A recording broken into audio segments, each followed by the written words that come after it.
हाँ जी students, next आपका जो है रिप्लेसमेंट कॉस्ट हो गया था। रिलेवेंट कॉस्ट जो था वो भी मैंने आपको क्लियर कर दिया था कि जो रिलेवेंट कॉस्ट होती है वो स्पेसिफिक पर्पस और स्पेसिफिक सिचुएशन में जो कॉस्ट आपकी आती है that is called your relevant cost.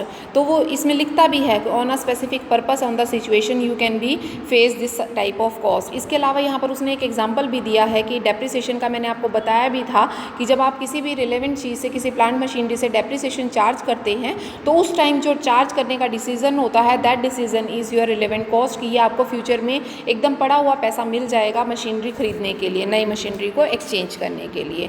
अब बात आती है नेक्स्ट आपकी इम्प्यूटेड कॉस्ट। इम्प्यूटेड कॉस्ट क्या होती है? इम्प्यूटेड कॉस्ट को आप हाइपोथेटिकल और नोशनल कॉस्ट के नाम से भी जानते हैं, जो कि कैश आउटले में शामिल नहीं करनी चाहिए। जैसे फॉर एग्जाम्पल मैं आपको बताती हूँ, जैसे मान लो मिस्टर ए है, वो फैक्ट्री का मालिक है, ठीक है।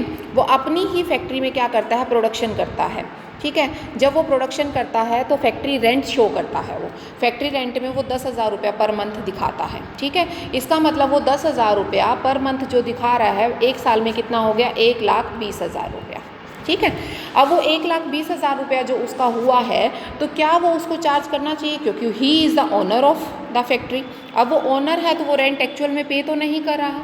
अब वो जब वो पे नहीं कर रहा तो उस चीज़ को उसमें क्यों कॉस्ट में शामिल किया जाए? तो कहता है कि अगर वो ये मानकर चला जाता है कि इम्प्यूटेड का मतलब है कि अगर वो ओनर ना होता और वो कहीं से फैक्ट्री को हायर करता या रेंट पर लेता तो जो वो रेंट पे करता वो रेंट भी तो आपका हो सकता है यहाँ पर, तो वो आपकी कॉस्ट कौन सी होती है? इम्प्यूटेड कॉस्ट होती है। और इस तरह की कॉस्ट को हम कॉस्ट में शामिल नहीं करते हैं। इसी तरीके का एक और उसने एग्जांपल हम बोल सकते हैं, इसमें हो सकता है जैसे हम अपना पैसा, खुद का पैसा अपने ही बिजनेस में लगाते हैं और दूसरी तरफ हम इंटरेस्ट पेड ऑन कैपिटल, ठीक है, अपनी बैलेंस शीट में और अपने प्रॉफिट एंड लॉस में शो कर देते हैं, तो वो भी तो वही चीज़ हुई। तो वो कॉस्ट कौन सी हुई? आपकी इम्प्यूटेड कॉस्ट हुई। जो पैसा तो आपका है, जिस पर कोई भी वो नहीं बनता, कहीं पर भी उसको शामिल नहीं करना चाहिए, लेकिन अगर उसको बाहर से हायर किया जाए तो वो एक तरीके से आपके लिए कॉस्टली बन जाता है। अब बात आती है संक कॉस्ट की। संक कॉस्ट को हिस्टोरिकल कॉस्ट के नाम से भी जाना जाता है, क्योंकि ये हिस्टोरिकल कॉस्ट की तरह ही ट्रीट की जाती है। अब वो कहता है संक कॉस्ट को कैसे हिस्टोरिकल कॉस्ट में, वो कहता है जो पास्ट में एंकर्ड होती है and not relevant to the particular decision making, उसे बोला जाता है संक कॉस्ट। दोबारा से देखिए, a cost which has anchored in the past and is not relevant in the particular decision making, decision making में कहीं काम नहीं आती।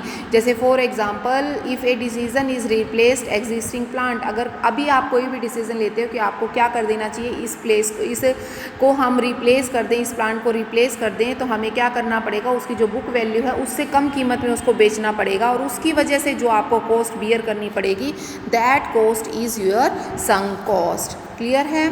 मान लो आप अभी एकदम डिसीजन लेते हैं कि आपको एग्जिस्टिंग में कोई भी प्लांट है उसको क्या करना है? रिटर्न डाउन बुक वैल्यू पर आपको बेचना है, तो उस प्लांट की जो लेस वैल्यू लगेगी उसकी वजह से जो आपके खर्चे बढ़ जाएंगे या जो कॉस्ट आपको एक्स्ट्रा देनी पड़ेगी एक नए प्लांट को खरीदने में, उसको बोलते हैं संक कॉस्ट। उसके बाद आती है नॉर्मल कॉस्ट। नॉर्मल कॉस्ट बहुत सिंपल है, जो आपकी खर्चे जो होते हैं नॉर्मली होते हैं, जो कि आइटम्स में किए जाते हैं प्रोडक्शन करने में जो लगती है cost on the normal situation में, जो आपकी प्रोडक्शन प्रोसेस होती है उसमें जो खर्चे किए जाते हैं that is called your normal cost. Abnormal होती है, कई बार क्या होता है कि लॉकडाउन हो जाए, माल अवेलेबल नहीं होता, 20 रुपये वाली चीज़ आपको 25 में होती है, तो ये 5 रुपये जो कॉस्ट आपकी बढ़ गई, ये क्या है? एबनॉर्मल कॉस्ट है। या ये लगा लो कि आप मान लो जहाँ पर आप प्रोडक्शन कर रहे थे वहाँ पर आपका पावर कनेक्शन जो है वो ख़त्म हो गया, आपको एक नई तार लेकर पावर कनेक्शन देना पड़ा, जिसकी वजह से आपका क्या है? उस कॉस्ट ऑफ प्रोडक्शन में ज़्यादा कॉस्ट आ गई, ठीक है। आपने वायर का कॉस्ट भी उसमें जोड़ दिया,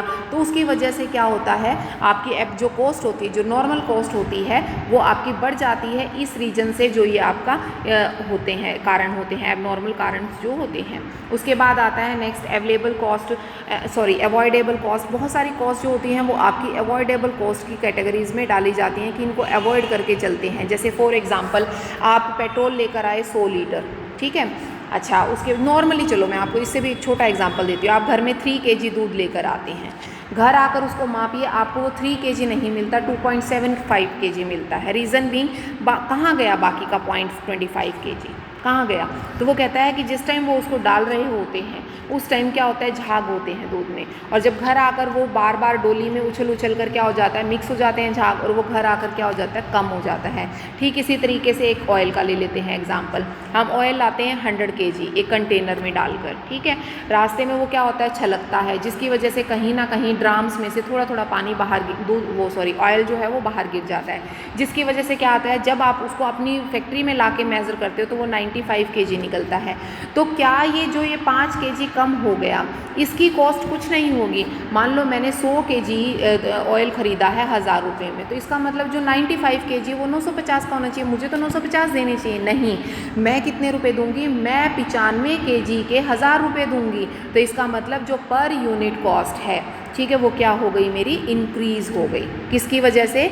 due to the avoidable cost, जो आपकी अवॉइड ही नहीं कर सकते जिसको, उसको जो होनी ही होनी है, उसके चांसेस हैं होने के। जैसे आपका ऑयल वेपोरेट होता है, मिट्टी का तेल आप लेकर आते हैं, वेपोरेट हो जाता है। डीजल आप लेकर आते हैं, उसको 10 मिनट के लिए धूप में रख दीजिए, आधा डीजल उड़ जाता है।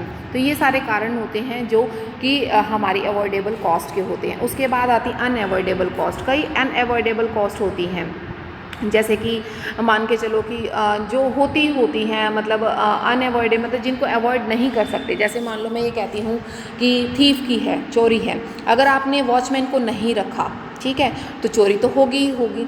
अब दूसरा कारण क्या हो सकता है, मान लो मशीनरी, आपको पता है कि इस मशीनरी में सर्विस की ज़रूरत है और आप उसकी सर्विस नहीं करवाते टाइम पर, तो इसका मतलब कहीं ना कहीं वो एक्सीडेंट केस करेगी और उसकी कारण क्या होगा, आपका सर्विस ना करवाना। तो इस तरह की जो कॉस्ट, अब मान लो आप सर्विस करवाते हैं तो उस पर 1000 रुपये लगते हैं, तो ये जो आपकी कॉस्ट है वो क्या है, अनअवॉइडेबल कॉस्ट। इसको तो आपको करना ही करना पड़ेगा, अदरवाइज़ कोई ना कोई मिस हैपनिंग हो जाएगी जिसकी वजह से आपकी प्रोडक्शन में काफ़ी दिक्कत आ जाएगी।